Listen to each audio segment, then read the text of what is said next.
9 of 19, 131 yards and 1 interception. This is the first time the fans, they don't really get into the game that much.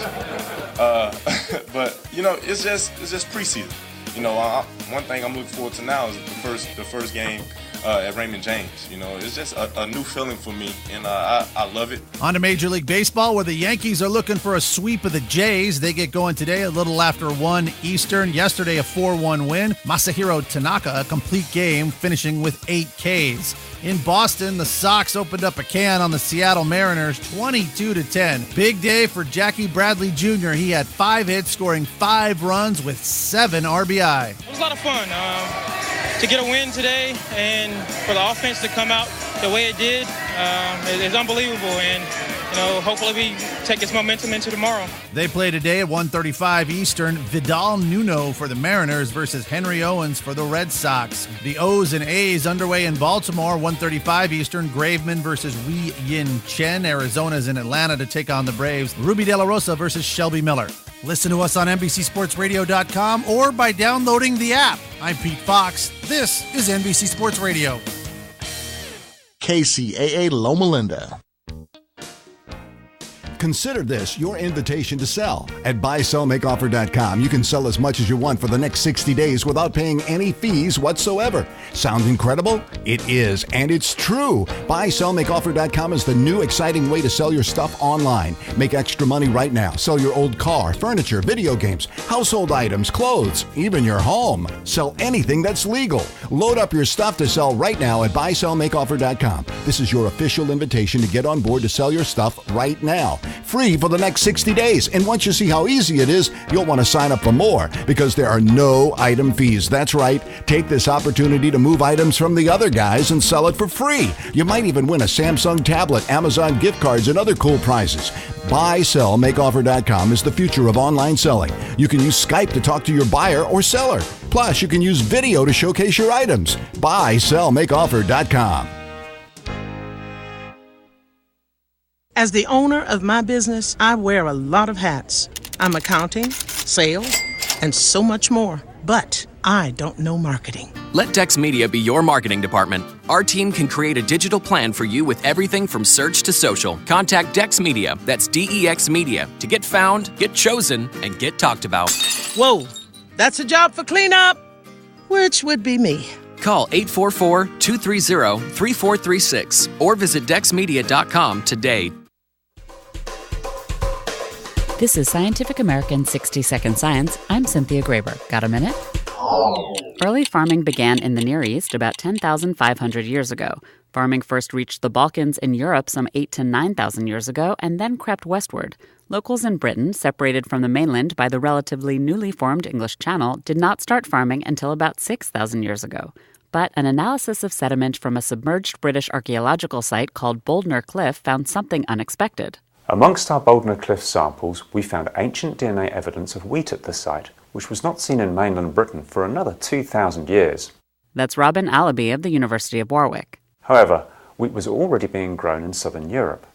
This is incredibly exciting because it means Boldner's inhabitants were not as isolated as previously thought. In fact, they were in touch, one way or another, with more advanced Neolithic farming communities in southern Europe. The work by Allaby and colleagues is in the journal Science. The researchers showed that the wheat remains are genetically more similar to Near Eastern domesticated wheat than to local distant cousins, and they found no evidence of pollen, meaning that the wheat was almost certainly imported. In an accompanying perspectives piece in the journal, archaeologist Gregor Larson of Durham University writes that the findings show that DNA analysis can help scientists tease out details about the historical movement of plants and animal species. Thanks for the minute. For Scientific American 60-Second Science, I'm Cynthia Graber. Miss one of your favorite shows? Don't worry, we've got your radio DVR right here on KCAAradio.com. Log on and listen to any show you want, anytime you want, on KCAA 1050 AM.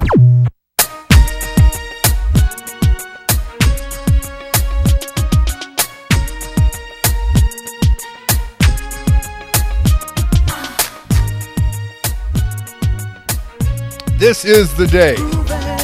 This is the 16th of August, 2 days after my wonderful mother's birthday. But don't worry about it, folks. If you haven't called her to tell her happy birthday, Ruth, she's eligible for receiving those birthday greetings for the next 30 days. That's the way we do it. So happy birthday, Mom. I wish that I were able to have you on the radio so you could sing one of those wonderful songs that you hate singing. But we would do it because I know you would do it. And plus, we have the Mood Master here to give you some wonderful background. It would be marvelous. If you want to call in and sing a song to us, Mom, don't do that.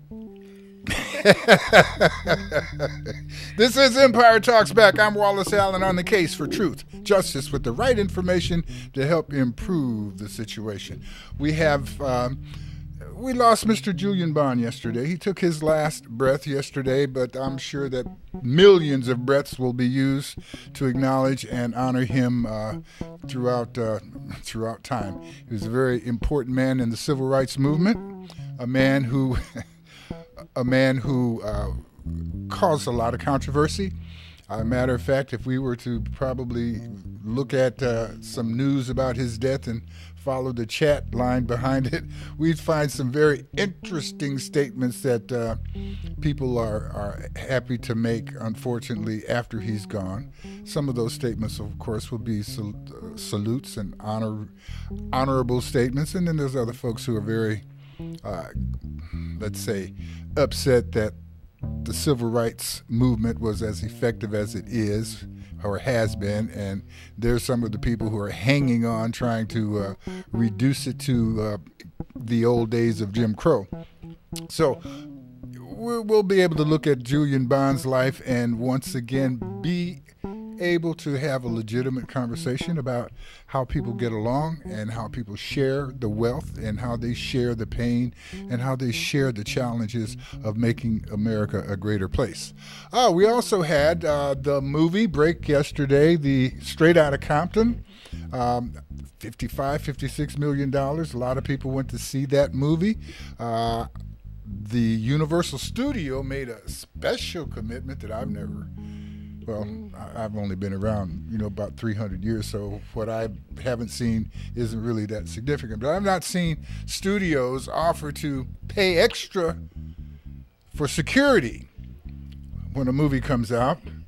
I think it was a good publicity stunt, but I haven't seen any need for the security. But certainly if you've got a movie that is on edge, like Straight Outta Compton, you'd probably realize that the people who are coming are kind of going to be on the edge, and they might like that potential excitement. I'm not sure. But I'm going to go see the movie. I'll probably do it sometime when I think everybody else is at home. But I'm going to see that movie because it is a very important reflection of a powerful piece of history in the United States. As Mr. Ice Cube says, it appears that his famous song, Intercoursing the Police, is as relevant now as it was in the past or when they first put it out. And I think that's possibly and probably true, but it's certainly worth some discussion. Then there was a explosion. My goodness, if you've seen the footage of the explosion in China, that was just amazing. Amazing that something like that could happen in a city where you're residents. How do we have these circumstances where we've got warehouses full of danger in areas that are around residents, making that danger something more than the things that we should just speculate about? It's something that you don't want to have happen, but when it does, it's a terrible thing. And there was, I understand we have over several hundred oil wells operating in the city of Los Angeles, many of them behind buildings and fences, and nobody really knows what's going on. And I hope that we won't be awakened to what's really happening with those oil fields as a result of some explosion. So we need to do our due diligence and be sure that things that are accidents, not because we just were negligent and didn't follow up and pay attention to what's going on around us, but they're accidents because they're just really accidents. So we have Mr. Leonard Evans on the phone, and we have Miss Naomi Riggins here in the studio with us. So I'm going to do two things. One, I'm going to ask Mr. Evans to step forward and give us an idea of what's on his mind at this particular point of the week. Mr. Evans. Good morning. Yes, it is a good morning, especially if you're in an air-conditioned building like we are, and I want to thank Mr. Fred Lundgren for keeping this building, our room, cold and cool this morning. I don't know how the rest of the mall is, but it's okay here at Kcaa. If you want to stop by and say hello and bug Joe a little bit, he's okay with that, and I'm okay too. And the Department of Water and Power. Yeah, and that reminds me that with the heat of the day, many of you, if you're not comfortable at home, strap it up and go to the nearest mall and hang out. Most of them will be air conditioned, and most of them are going to be welcoming your attendance. They understand, and most of them have been designated as cool spots, and we need to have a cool spot when the weather gets up around 100 and 100 plus. So in all seriousness, folks, find the mall, find the library, find a college campus, find a movie, go see Straight Outta Compton. The idea being that it's cooler, and that's what you need to be in a situation where it's cool. Mr. Evans, the news of the day, the news of the week, what has bent your ear? Well, several things. The passing of Julian Bond, the appeal of Donald Trump. What is he hitting on that he is maintaining his lead in the polls? The Iran deal. Very interesting commentary on Chuck Schumer's opposition, where someone understood what he was saying, but took it apart point by point. And basically, we're better off with it than without it. It gives us lots of options. And I have a concern about people who prefer war to conversation. The idea that Iran is creating their nuclear arsenal or their nuclear facility, the idea that there's some people that we trust with it more than others, all of that I guess is relevant, but getting along, I mean, to have people determine that there's folks on the planet that we are just not going to get along with, it's kind of disturbing to me. But if you want to give us a little more of a view on the Iran deal, fine. Give us an idea of how and why some people think it's a good idea for the United States to not have a deal, asking and working with Iran to lower their projections and involvement in nuclear energy, especially those for weaponry. Well, the best summary was Fareed Zakaria this morning on GPS, 7 a.m. and 10 a.m., but that's, well, you might still catch it, but you could watch it on TV while you're listening to this. He's going to show some statistics about what Iran has and what the deal requires, and he emphasizes that all of these conditions have to be met before the sanctions end. And he says the idea that the sanctions couldn't be pulled back together, he said they have set this up where that could happen. They've got all these inspections, and yeah, it could take 24 days to go in, but what you're looking for, you can stand that process because you've got 24/7 observation and monitoring of all declared sites.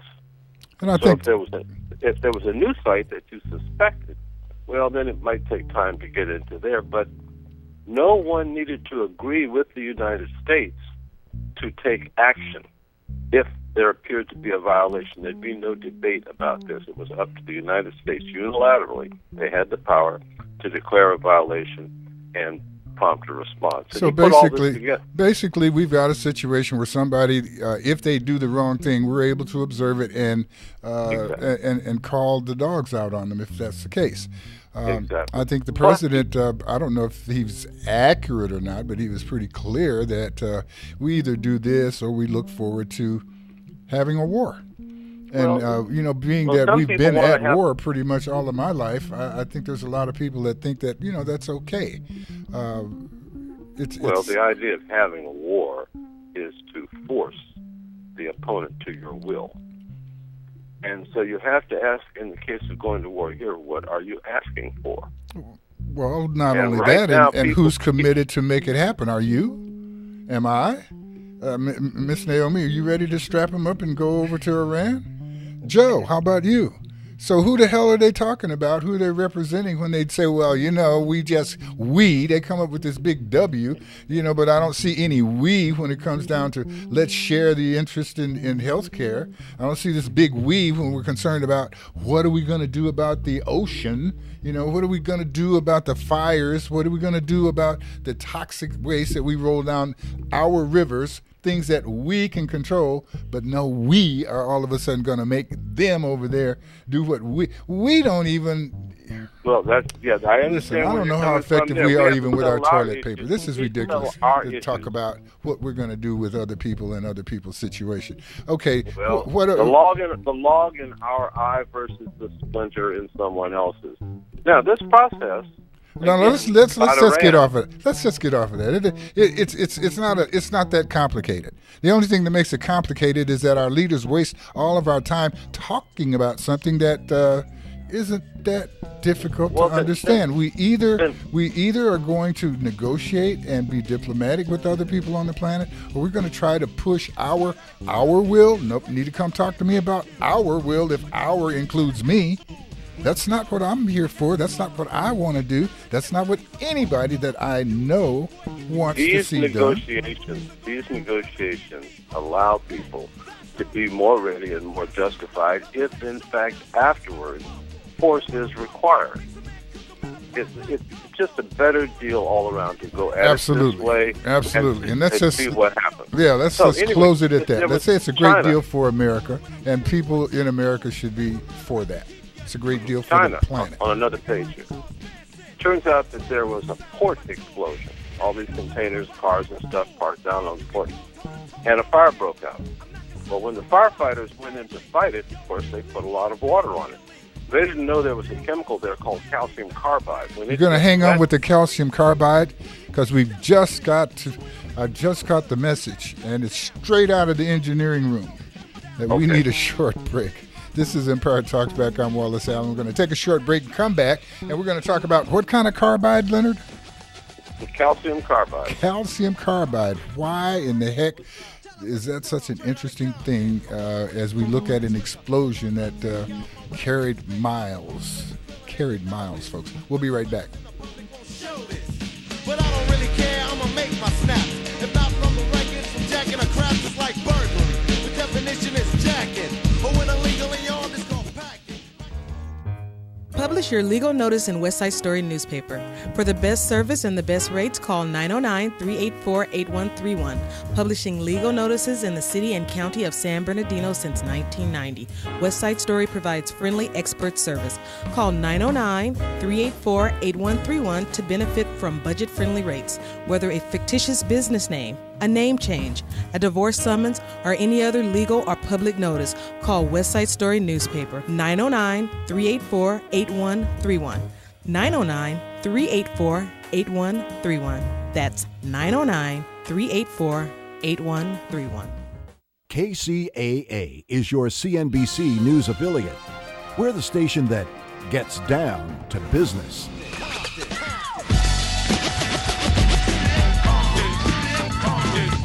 Easy as his name and the boys coming straight out of Compton. What did the cop say? Pull over. Turn that radio to KCAA radio. What are you listening to? You're not listening to KCAA? My goodness. All right. Let's call the paddy wagon and take these people out. Hey, folks. One of the voices, stay safe. Keep KCAA 1070, 1050. Wow. Keep KCAA 1050 on the dial, on your dial, and that will allow the police to smile. Is that no? That's not much of a that salute to straight out of Compton, I tell you. Okay, everybody can't rap. I understand. I didn't do a good job. Miss Riggins here is about to fall out of her chair. Okay, Mr. Evans, we had an extreme explosion. I understand that there were products on that dock in that warehouse that people were not aware of, way more than what it's supposed to be. But the surprise item was something that when they put water on it, it became volatile. You want to give us an idea of that? what Yeah, that was there's about, a- and then we want to move on. There is a event coming here in the Inland Empire, very controversial. It'll probably be the kind of thing that, the title of it is inflammatory. It says why black men hate black women. I know I don't hate black women, but this title is something that I know I don't. it's something we're gonna have to talk about. So I'd like to. Conversation going. Yeah, that'll that'll get the conversation going. But speaking of potential explosions, which this conversation about black men hating black women should certainly cause, and maybe trying to put water on it may make it explode even more. I don't know if reasonable answers will change the title of that seminar coming. But this situation in China, Leonard, what's the possibilities of that happening around here? Is this a surprise formula that we've been playing with by accident? We found out how explosive it is, or what happened there? Well, this is why fire departments always talk about what is in the fire. So, for example, if you have a warehouse and you store volatile chemicals there, you have to provide the fire department with a map of your building that locates the area in which these chemicals are stored. You also have to provide a list of what's in there. So the people who are crazy enough to store explosives are supposed to be organized enough to say exactly where they are, how much they have, and provide that information. They do it. Now, there are a lot of operations. Factories. You're telling me that this explosion that they had in China, everybody followed the rules? Well, there are two problems here. Okay. Number one, there were chemicals in that location in excess of the amount that's normally allowed. Rule number one gone for sure. Okay. Okay, so there was too much of bad stuff in that location. Since you repeated it, I will too. We'll call that rule number two broken. Number two, there wasn't a list of everything there that was quickly available to the fire department when it showed up. Quick or slow doesn't work when that explosion takes place. But go ahead. Well, but when it turns out that the fire that's raging right now, which is what they came on, was fire and small explosions and stuff. They didn't know what was in there, so they started turning all their hoses on it. You know, there was probably 80 firemen there. There was a lot of equipment. See, fire, you figure water's going to help put it out. Explosions are going on anyway. It ruptured a container apparently, and spread a lot of what they call calcium carbide. Okay, Mr. Evans, I think we'll all agree that the effect is terrible. Well, the effect was to generate a huge cloud of acetylene gas that's used in welding. When the mixture got right, that's when, if you saw that faraway picture, you saw an explosion that lit up the entire city, the entire horizon. Once again, that's the spectacular result of the idiocy that we're here to discuss. And that's when we trust people to do the right thing, and they don't. Avoid that, and they were doing their best. They made a mistake. Well, wait a minute. Who was doing their best? The firefighters. Okay, the firefighters. Now let's go back to the real cause of this, and that's the storage of materials that shouldn't be stored in places that it shouldn't be stored. And trusting once again that we had regulations. Even China, they have their regulations. This is how we're able to say that the guys had more than they should have, and that the map didn't describe what it should have described. And once again, what we ultimately end up talking about is negligence on the part of people who we have entrusted to be responsible, not just for themselves, but for the people who their work can affect if indeed they're not careful. And that's the story that really is the story. We get caught up, and we certainly get distracted and emotionally moved by the effects. The idea of seeing this bomb, and it's the same as Leonard. I think you told me yesterday there was more TNT in the explosion. There was at least 21,000 pounds of TNT, equivalent explosion. Now, some people might have equivalent explosion to, tell them. Hiroshima. If it's Hiroshima. If it's 21,000 tons equivalent, it's the Hiroshima bomb. And but it was at ground level, so it only went out about 2 miles. Well, that wasn't their fault. When they got stupid, stupidity didn't restrict the bomb from going as far as it could have gone. We were lucky or blessed or however we want to say that. And we're extremely fortunate that the number of people who were killed isn't as extreme as it could have been. Hiroshima, we killed 140,000 people. A firefighter was pulled out 36 hours later, still alive. Right. So there survived this blast. There are always miracles to contrast the ignorance and the pain that we cause ourselves. But I think the lesson there is that if we are here in the United States and we really want to pay attention to what happened in China, we shouldn't get caught up in the explosion. We should get caught up in the lack of process and the regulation and following regulations, through. You hit the word on. That's the word right there. Well, the regulations were there, but the follow through to be sure that those regulations are followed. That's the same thing that we should be very concerned about here as we look at. Go ahead. Back to people doing their job. Back to people doing their job, and that part is the part that we have some control over. And to be reactive or reactionary, and you got to react and say it's those poor people there. But the issue is, man, who's delivering the milk? Who's paying attention? Who's really getting the job done? It shows everybody's job is very important. Some guy typing something into a computer puts the wrong number in, so they don't know what's in the container. Boom, boom, boom. All this. A little simple thing. People clean it up. Make a difference. Everybody doing their part is what makes this work. I would venture to say that there was possibly a homeless person watching them load all of that extra stuff in, and if somebody had paid attention to the homeless guy, he would have. I have to embarrass you to make this point and take. There's no homeless people in China. You and I were riding down the freeway back in the '60s. Oh, careful now. Watch out. Be careful. We had a hamburger. We'd had our fill, and you rolled down the window and took this large drink and threw it and everything out the window. I did? I was horrified. I did that? I said, oh, man, you can't do that. That's this, and you this. He said, man, just relax. He said, I'm providing employment for others. Oh. Now, that is a stretch. That's a great joke, Leonard, and I don't mind you using me to tell it. But I'm sure that I didn't throw something out the window. Well, the wind caught it. It wasn't, you were just, it was a windy day. Oh, no, you've already slandered and libeled me, Evans. It's all right. Don't worry about it. We're going to let it go. But you saw the idea being that when people throw stuff out the window, they're creating work for other folks. Job security. Wow. That does sound like a Pisces rationalization, I'll have to say. It feels familiar. My goodness. But yes, you're right. Everything is important. People doing their job is important. And the way we say things is important. And Leonard, let's slide over. We've got a young lady named Patricia on the line.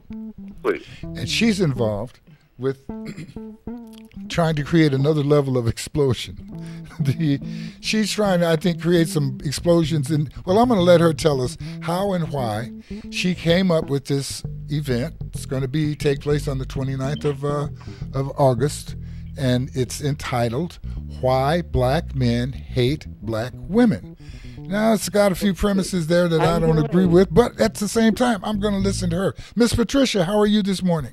Oh, yeah. I'm fabulous. How are you doing this morning? God is great, and I'm so grateful to be able to take a breath and be able to talk to you. Awesome. So tell us about your event and tell us about the title. I'm going to try to give you 30, 40 seconds without me interrupting, but it's very hard, especially with this conversation that you're going to bring to the table. You know what? Say a few words, get us excited, and then we're going to take a short break. We're talking to Patricia Willis. Okay, Miss Patricia Willis. She's involved with a very important conversation that she's inviting us to have. Miss Willis, it's on you, please. Tell us something. Miss Patricia. Okay. I'm just receiving a VAT reception right now. Hello? Hello, you're receiving what? We're here, but I think you're breaking up a little bit. Yes, I'm breaking up. No, you're not. You're going to stay steady. We're not going to let you break up with that man just because he hates black women. Oh, awesome. Yeah. Did I say something funny? Good. Okay, good. All right, Miss I know Pat. that kind of triggered every little emotion a man ever had and his chance ever to be with a woman. But it's a true known fact, and in my circle here in L.A., that most men, black men, after receiving a higher pay or higher job or a higher position in life, they assume to go to the other side. Okay. And with black women, like, oh, what happened? What about me? I've been with you through thick and thin, through the times when you didn't have no money, the times when you went to jail. But what about me? But all of a sudden you're getting $5. Let's blame OJ. Let's blame OJ before we go into the break. Let's say OJ, we were married in junior college. I was here to help you win this junior college championship, tell everybody how great the football player you were. We went to SC, you broke all these records, and then you dumped me. And you married a woman that people ultimately say you killed. This is Empire Talks Back. We've got a hot conversation. We'll be right back after this short break. We're talking to Miss Patricia Willis. Her thesis here in the conversation is the question, why do black men hate black women? I'm black. I don't hate black women. But this is a good conversation. I'm in love. I'm in love with my wife, my mama, my daughters, my granddaughters. Hey, and they're all nice to me. I know you are, but you know what?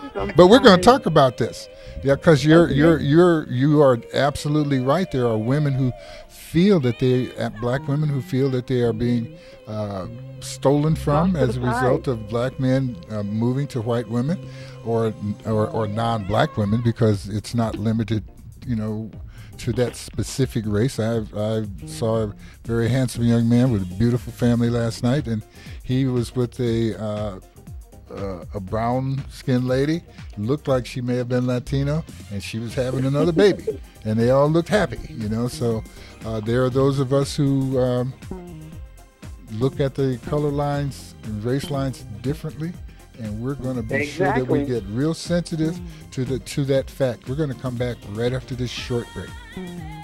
Okay.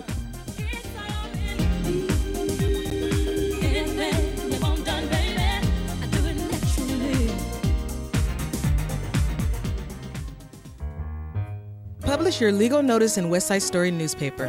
For the best service and the best rates, call 909-384-8131. Publishing legal notices in the city and county of San Bernardino since 1990. Westside Story provides friendly expert service. Call 909-384-8131 to benefit from budget-friendly rates. Whether a fictitious business name, a name change, a divorce summons, or any other legal or public notice, call Westside Story newspaper 909-384-8131. 909-384-8131. That's 909-384-8131. You're listening to KCAA, your good neighbor along the way.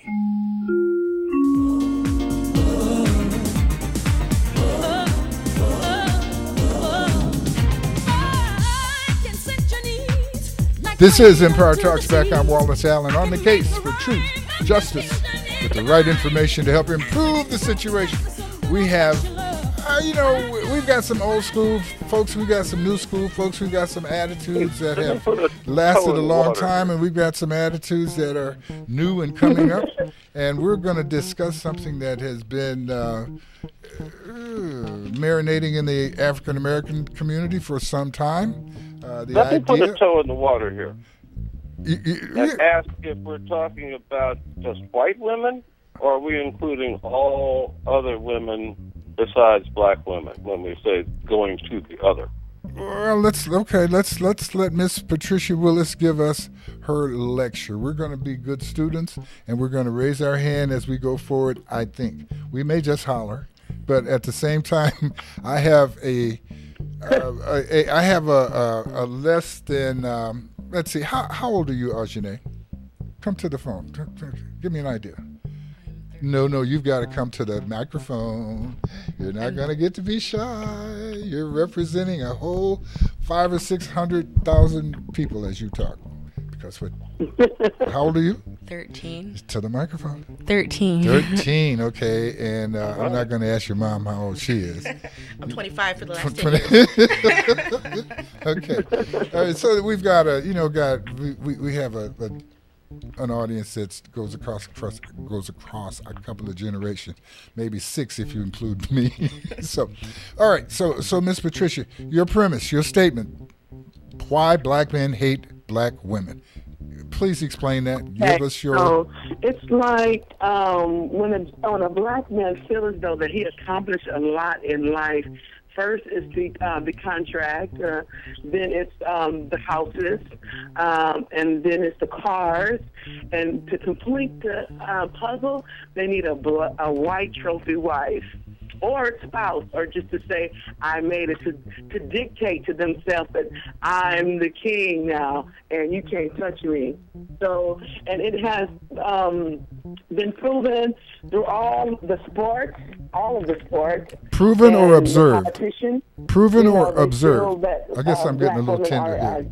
Competitive or combative, and they always want to nag or complain about what they don't have and what you can give me. Okay. So they feel, the black man feels though that he just don't want to hear that, so he wants to go to a submissive white woman, in our eyes, someone that will make his life less complicated, and saying that the black woman is too strong. Do you think that any of those do you think that any of those premises are true? Here's a couple of questions.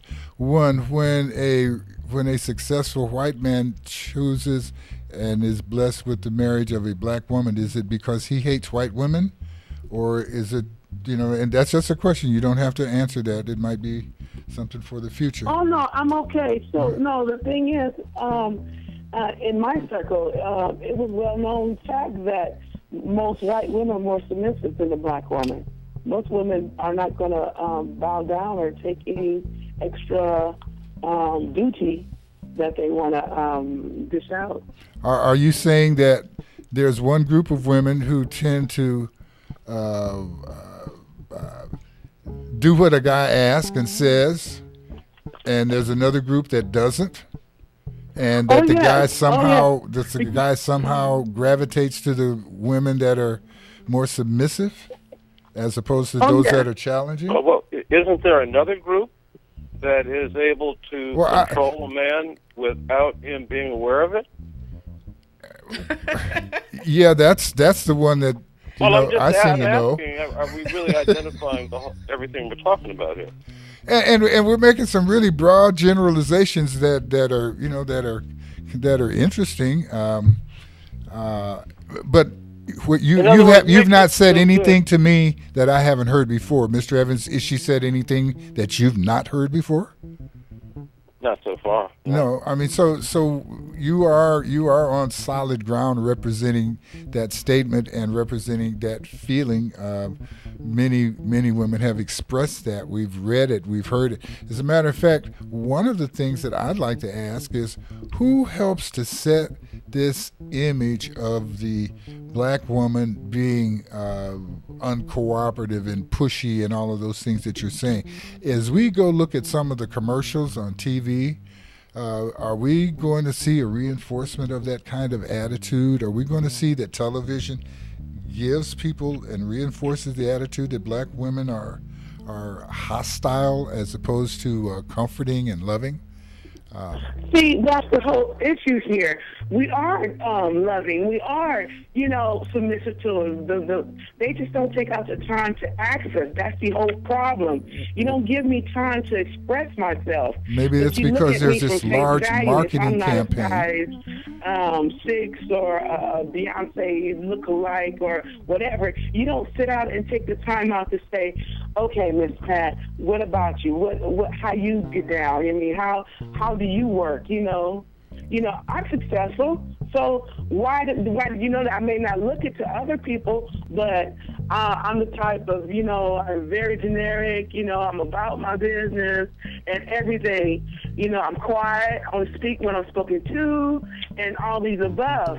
But I'm a voluptuous woman. But instead of asking me, how's my day, or would you like to go out and get my number, you will assume that I'm a typical, black woman that's combative, that they call ghetto, ghetto fabulous or something like that.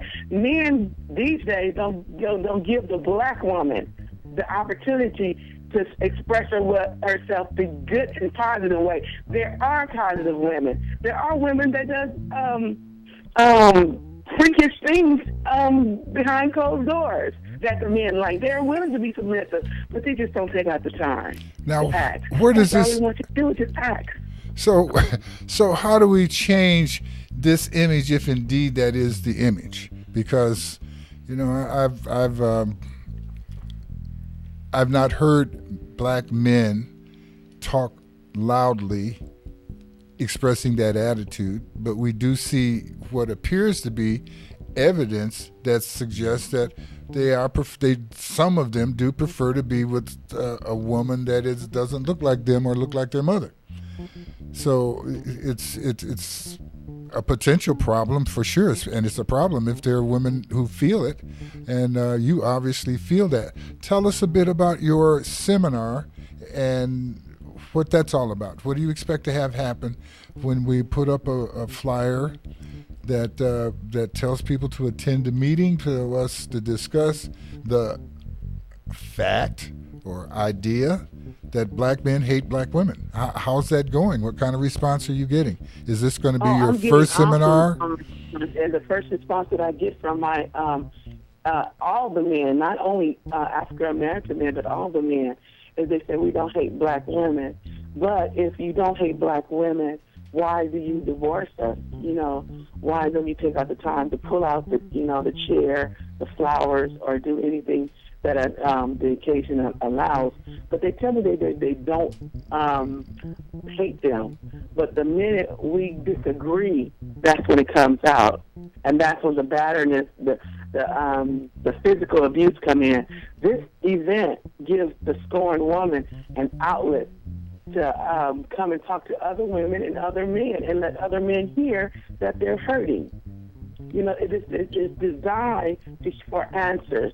There was another element that for people to come out and express themselves on how they really feel about being the other woman, being cheated on, being deceived. They come in and they express all these different emotions, hoping the man, it's not only the black man. I have some Hispanics and Italians attending also. So it's basically the man to come and let the woman know that I'm hurting inside. This is how I really feel. You mentioned abuse. I spend my days crying, going to other women, going to the same sex, going to drugs, But I want the man to know this is how I want to be treated. You mentioned abuse and violence, Miss Patricia. Miss Patricia, I need your earphone to work as much as your mouth phone. I was asking, you mentioned violence. How much of a problem is that, and what do we do about violence? And are we talking about physical violence all the time, or does some of this emotional violence or these acts that men go through that aren't actually tangibly violent, but are these things considered abusive also? What are we doing wrong? Yes. Verbal is another form of abuse, more than physical. Verbal, because I'm hearing once I go out and talk to women that they're saying, be sit down, go here, stay out of my business. Don't look at my phone. It's none of your business. Like that. Let's look at that. They don't know where to turn. They don't know how to share it. Let me ask you something. Each other. So that's why I was creating this outlet right here. That Let me jump in here. Let me ask you something. You spoke about they don't let you look at their phone. Breaking up. No, I was breaking up. My voice wasn't steady because we're dealing with a concept now that I'm wondering about, and that's looking at each other's telephone, and to what extent do we remain and have privacy, or, what? Let's take a short break. Let me get my thoughts together. And Mr. Evans, when we come back, of that inquiry. Why are we looking at somebody else's phone? What's the bottom line issue here when we come back? Very good. Empire Talks Back. Wallace Allen on the case for truth and justice with Miss Agenay, our 13-year-old, observing and can't wait to tell us something. I can look at her and see that she is on fire with something that she wants to tell us. And, of course, Miss Naomi Riggins pulling strings here and getting people to be tuned up with us. We'll be right back after this short break.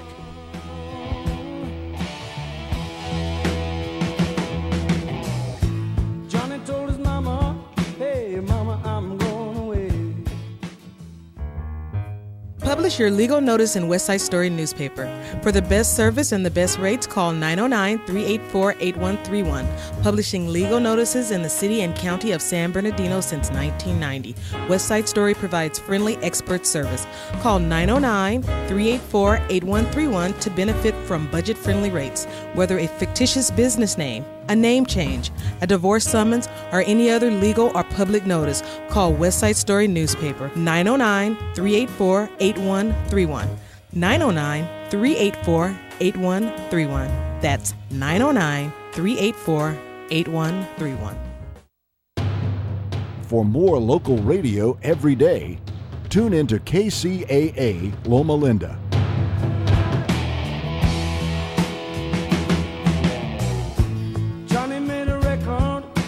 This is Empire Talks Back. I'm Wallace Allen. We have a very serious conversation going on, folks. And as usual, I make light of as much as possible to keep us entertained so that we can, dance across this very important fire without getting burned. The question of the day is, why do black men hate black women? That's a bit of a tongue-in-cheek statement as far as black men look at it and say, well, yeah, we need to have a conversation. But according to our guest, Miss Patricia Willis, there's no tongue-in-cheek in this at all, that there are black men out there who have, for whatever reason, rejected the company of black women and are braggadocious about it and hateful too. The issue is, where do we get this terrible impression of black women, if indeed we have one?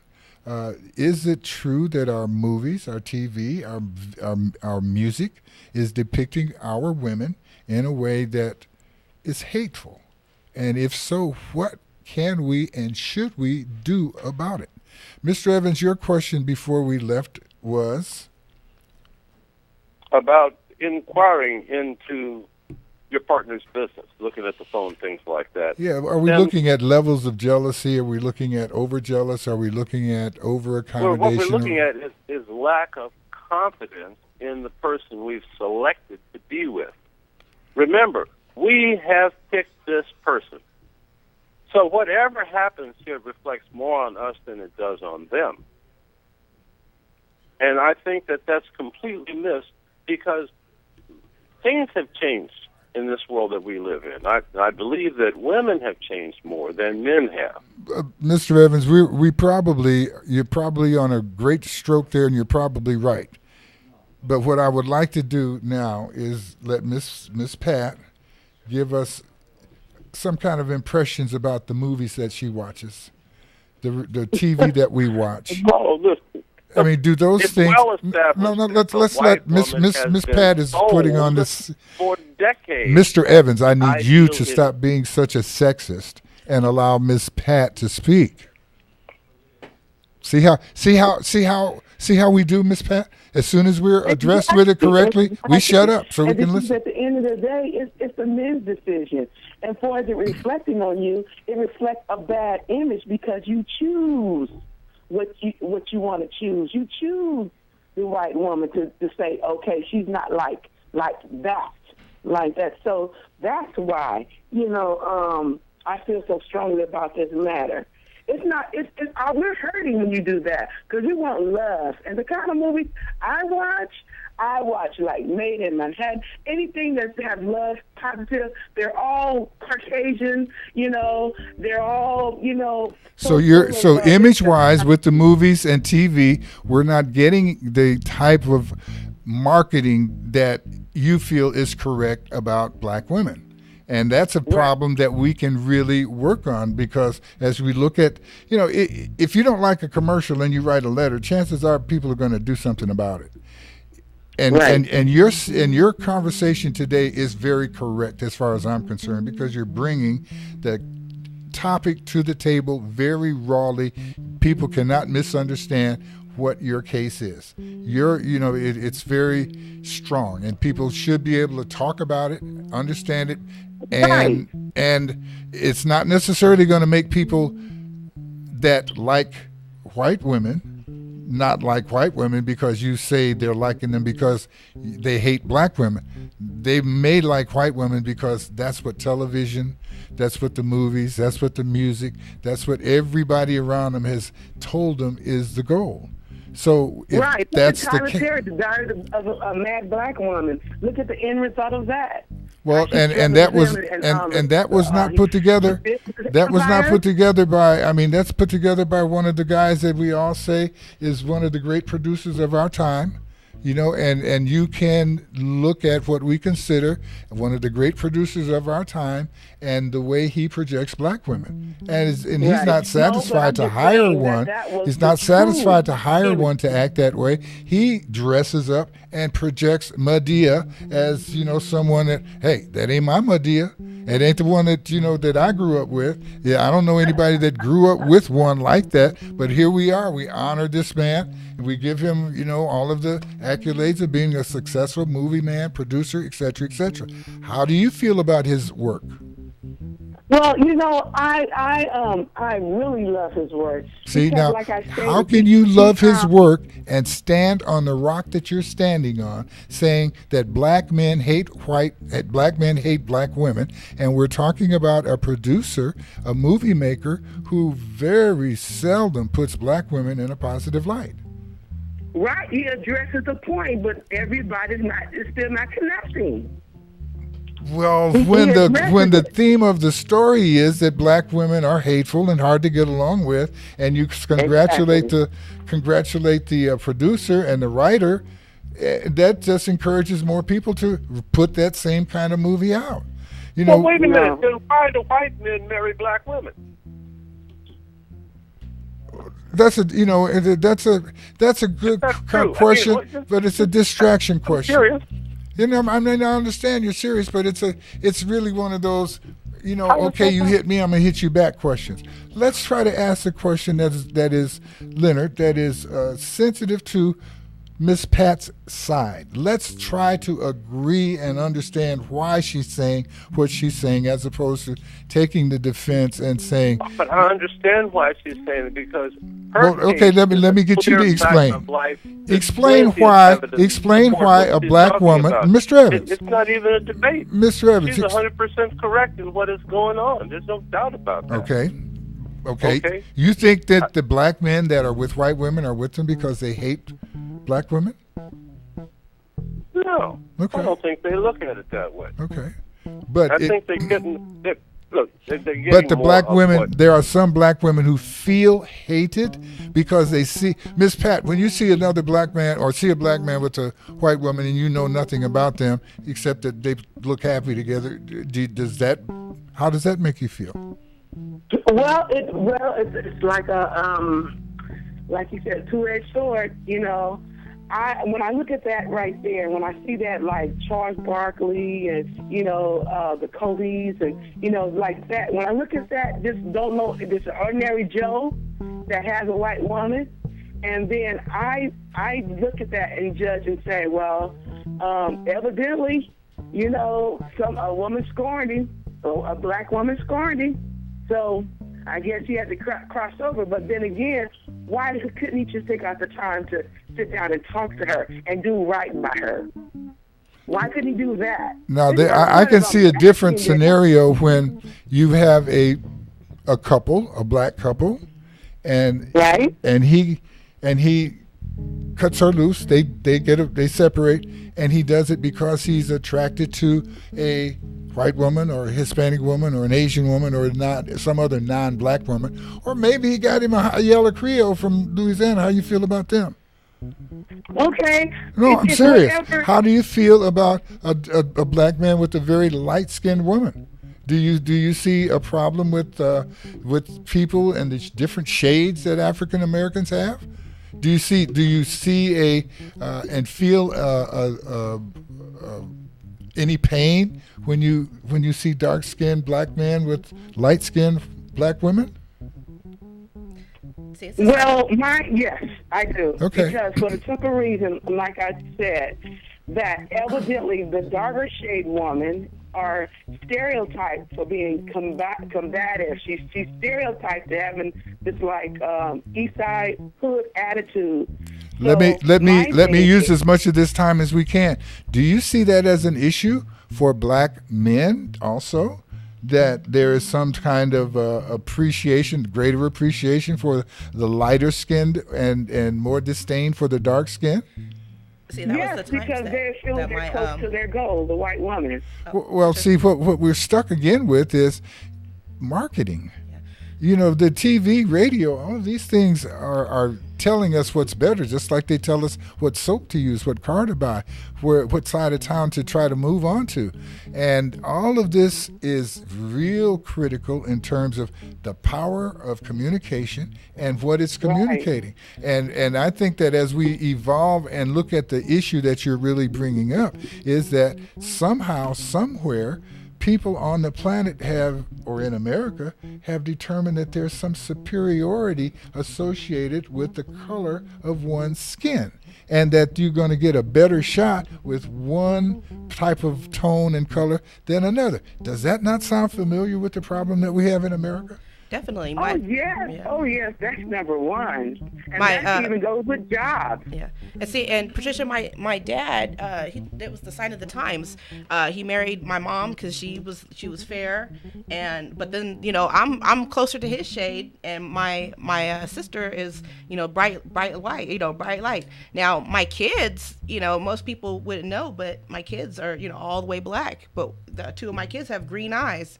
And my dad, attributes that to always dating lighter women.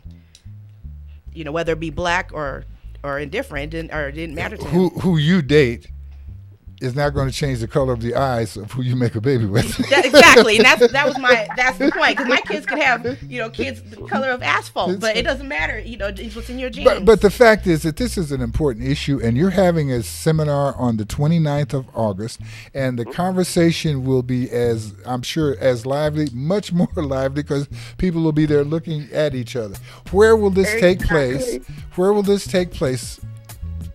Where's your event? It's going to be the Royal Buffet Ballroom at 33110 West Century Boulevard. 33110 West Century Boulevard. What's the cross street? That's in Los Angeles.